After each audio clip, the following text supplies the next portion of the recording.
One of the problems watercolourists have when laying washes is that things flow into each other far too much, and then you lose the shapes and controls. So this is an example of a watercolour demo I've done of a sky where I've used gum arabic, and we get firm edges even though colours have been laid into a damp wash.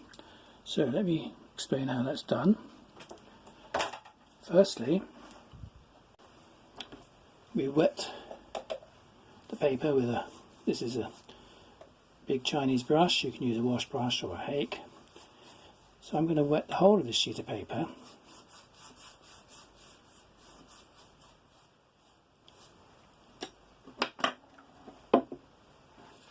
Then I am going to divide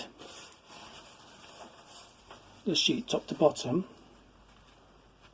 by just tissuing a dry line between them to show you the difference between using gum and not using gum. So this is gum arabic, an ancient glue called gum arabic because it was traded by the Arabs way back in medieval times and earlier. I believe it even has an E number as it's used in the manufacture of sweets and confectionery, and a glue basically. So I've just poured gum into my palette here. That's all we need for this whole sheet. So now I take my wash brush, pick up the gum, and I'm going to spread that into the top section of this paper.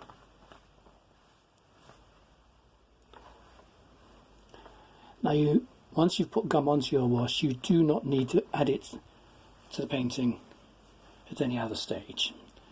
If the painting dries and you re-wet it, it will be reactivated. Effectively, the gum makes the paper stickier, so the colour will spread less.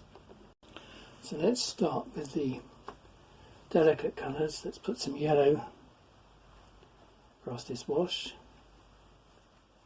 Just a cadmium yellow, and I'm going to put some yellow across the bottom wash too, just some strips just to show the difference. In fact, already the bottom area of the paper is drying more quickly than the top because the gum again slows the drying down. Let's chase that with a little bit of red. So this is a tiny bit of crimson. So we're just going to see what difference this makes. Clean the brush, dry it off a bit. And I've got some cerulean blue here.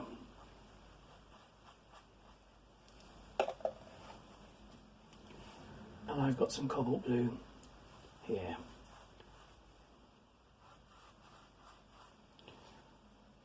So what's happening is the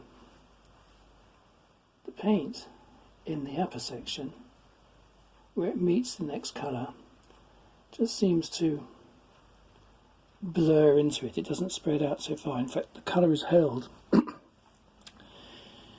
a little bit more strength in it, whereas if we go down to the lower area, the colours are weakening more. They're spreading out further, so they're becoming slightly more diluted into the wash. So you get stronger colours and you get a stronger contrast between the edges. So let's zoom in so you can see.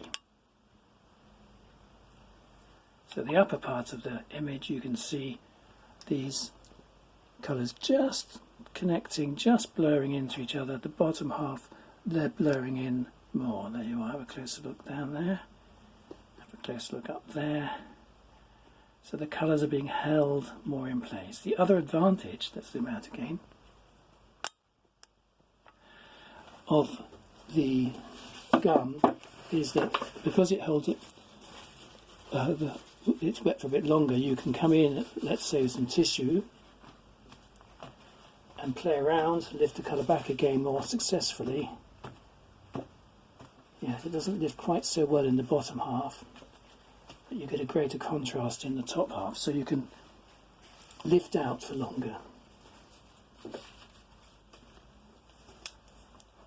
And that's the difference between a gummy wash and a non-gummy wash.